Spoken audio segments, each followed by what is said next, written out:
Benvingudes i benvinguts a aquesta sèrie de videotutorials gravats per la comunitat CEUETIC per a la configuració d'un llibre de qualificacions.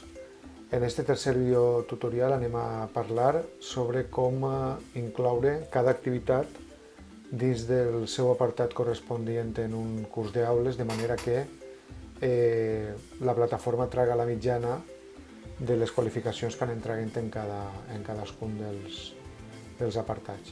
Com vegeu, així hem anat configurant l'estructura que volem per a aconseguir l'avaluació del nostre curs en aules.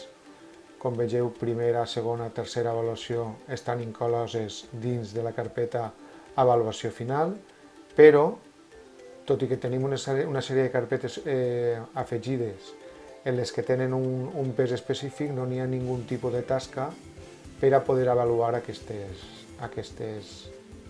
per a poder omplir aquestes carpetes.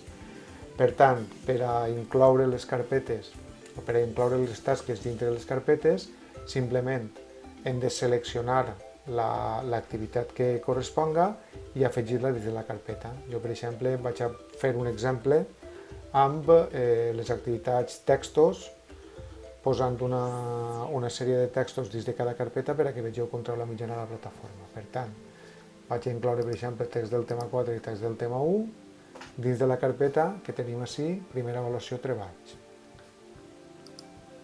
Per tant, me'n vindria primera avaluació treballs i inclouria tots els apartats que tinc així i els tinc dins de l'apartat treballs.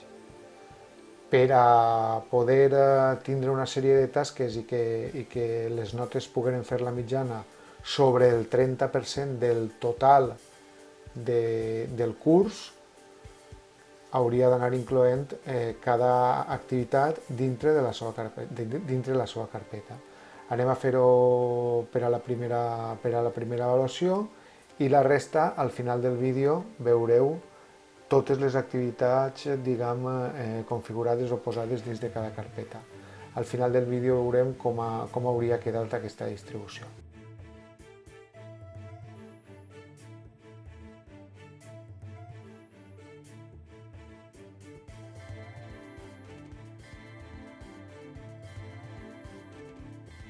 Com veieu, ja tindria configurades les tasques dins de cada carpeta.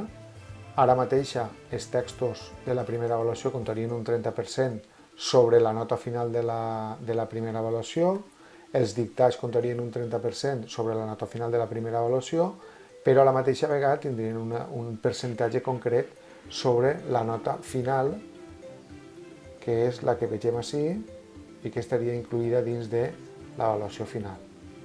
Aleshores, com vegeu, estan distribuïdes totes les tasques i en el següent videotutorial veureu el resultat que va donant-se o com va configurant-se el llibre de qualificacions a mesura que anem incloent o a mesura que anem posant les qualificacions en cada treball concret. Fins així aquest videotutorial.